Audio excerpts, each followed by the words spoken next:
할렐루야, 오늘도 평안하셨습니까? 신동탄 교회를 섬기고 있는 황수철 목사입니다. 현재 우리가 모두 힘든 시기를 겪고 있습니다. 하지만 하나님의 회복의 은혜를 구하며 함께 어려움을 이겨나가는 우리 모두가 되길 소망합니다. 오늘 함께 나누실 말씀은 시편 119편 71절 말씀입니다. 함께 봉독하겠습니다. 고난 당한 것이 내게 유익이라. 이로 말미암아 내가 주의 율례들을 배우게 되었나이다. 아멘.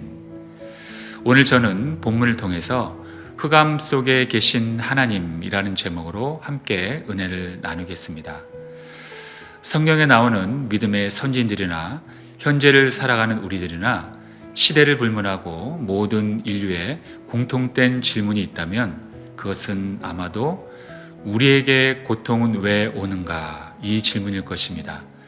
세상 사람들은 이 질문 앞에 각자의 철학을 갖고 이런저런 이야기를 나누고 있습니다. 그렇지만 결론은 그들 스스로도 알지 못한 채 인생을 허비하거나 낭비하고 있습니다. 그러나 우리 그리스도인들은 이 질문에 대한 정답을 사실 이미 알고 있습니다. 그것은 고통이란 하나님의 절대적인 주권이고 우리의 죄성을 다스리시는 하나님만의 독특한 방법이라는 것입니다. 그리고 최종적으로는 우리를 세우고 살리려는 하나님의 선한 뜻이 그 속에 있다는 것입니다. 그러나 우리는 이러한 하나님의 선한 뜻이 있음을 알지만 그래도 고통을 피하고 싶어 합니다.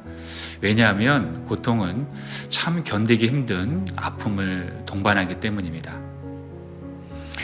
영국의 북쪽 바다에서 청어를 잡는 어부들은 배가 런던에 도착하기까지 죽지 않고 살아있는 싱싱한 청어를 유지하기 위해서 하나의 아이디어를 발견했다고 합니다.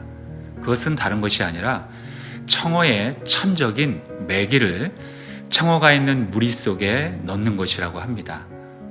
그렇게 되면 청어들은 과연 어떻게 될까요? 천적인 메기의 공격을 피하기 위해서 잠도 자지 않고 깨어 있어 필사적으로 움직이며 긴장을 놓지 않는다는 것입니다. 그래서 배가 어느덧 런던에 도착하면 청어들은 오히려 모두 살아있다는 것입니다. 청어의 입장에서 본다면 메기는 고난이요 환난일 것입니다. 그러나 오히려 메기를 통해 청어는 자기 스스로를 끊임없이 움직여서 결국 살아남았던 것입니다. 이처럼 고난이란 우리에게 아픔을 주면서도 우리를 살리는 것입니다. 우리에게 고난이 오는 이유는 정말로 다양한 이유가 있습니다. 그러나 그 많은 이유 속에서 결론적으로 우리가 알아야 할 것이 있습니다. 그것은 하나님은 우리의 창조주이시고 우리의 삶을 절대적으로 주관하신다는 진리입니다. 우리 안에 있는 죄의 본성은 끊임없이 하나님을 저항하고 하나님을 거부합니다. 그러나 하나님은 그러한 우리를 버리지 않으시고 우리의 오염된 본성을 회복시키고자 때로는 고난이라는 방법을 사용하신다는 겁니다. 고난은 마치 예수님처럼 죽음을 지나 부활을 맞이하듯 새로운 생명이 태어나는 하나의 창조의 시간입니다. 그야말로 신비스러운 하나님만의 역사입니다. 성경을 보면 하나님께서는 특히 이스라엘 민족에게 수많은 고난을 주셨음을 우린 알 수 있습니다. 출애굽에 성공한 백성들은 행진을 하다가 홍해바다를 만나게 됩니다. 그런데 뒤에서는 바로 왕과 그의 군대들이 자신을 죽이기 위해서 쫓아오는 것을 발견하게 됩니다. 그래서 백성들은 원망하고 또 원망의 원망을 계속합니다. 그러나 놀라운 일이 발생합니다. 그것은 바로 그 깊은 바닷속에서 하나님이 나오시는 것입니다. 그 흑암의 공포의 바닷속에서 하나님이 준비한, 그들을 살리기 위해서 준비한 바로 마른 땅이 나왔던 것입니다. 알고 보니 하나님은 바닷속 깊은 흑암 속에 이미 계셨던 것입니다. 정말로 놀라운 하나님의 신비스러운 그러한 역사였던 것입니다.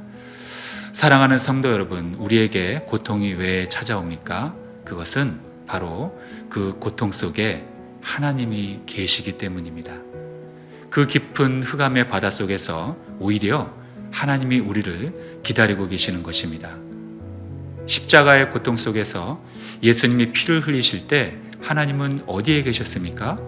하나님은 십자가에서 주님과 함께 못 박힌 채 계셨던 것입니다. 마찬가지로 우리가 고통의 시련을 당할 때 하나님은 어디에 계십니까? 하나님은 역시 우리의 고통 속에서 함께 신음하고 계십니다. 물론 하나님께서는 우리가 고통 때문에 아파한다는 것을 이미 알고 계십니다. 하지만 그 고통은 장차 우리가 받을 영광과 비교했을 때 아무것도 아니기 때문에 하나님은 우리가 받을 더 큰 그 영광을 위해서 잠시 고난을 허락하시는 것입니다. 그래서 오늘 시편의 기자는 그렇게 고백하는 것입니다. 고난 당한 것이 내게 유익이라. 이로 말미암아 내가 주의 율례들을 배우게 되었나이다. 아멘. 고난을 통해서라도 우리와 함께 하시려는 하나님의 마음이 느껴지십니까? 이제부터는 우리 모두가 사망의 음침한 골짜기를 걷고 있을지라도 우리와 함께 신음하며 우리를 이끄시는 하나님만을 통해 승리자의 길로 걸어가시는 여러분들 모두가 되시길 주님의 이름으로 축원드립니다.